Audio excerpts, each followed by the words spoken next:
Du vent glacial, de la pluie et par moments des averses de neige, les 30 acteurs de ce match ont eu beaucoup de mal à produire du jeu sur un terrain glissant avec un ballon difficile à contrôler. Symbole de ces conditions météo très délicates, l'arbitre a même dû interrompre le match durant quelques minutes. C'est des matchs d'hiver, c'est des matchs difficiles, le terrain est compliqué. Après, les joueurs n'ont rien lâché, ils ont été au bout de l'intention, c'est-à-dire qu'ils ont eu un supplément d'âme pour aller gagner ce match alors que Cournot était repassé devant.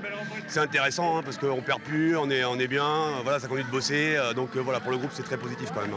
Après avoir encaissé une pénalité, les UCListes sont bien revenus grâce à un essai à la 31e minute marqué par Mathieu Razé.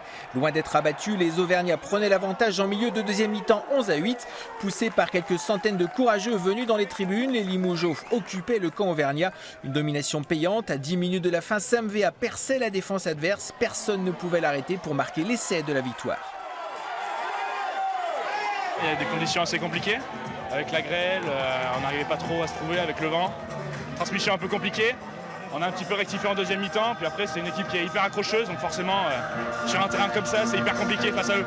L'USAL vient d'enchaîner un 9e succès consécutif et conforte sa 2e place au classement derrière Issoire. Issoire où Limoges se déplacera le 10 février.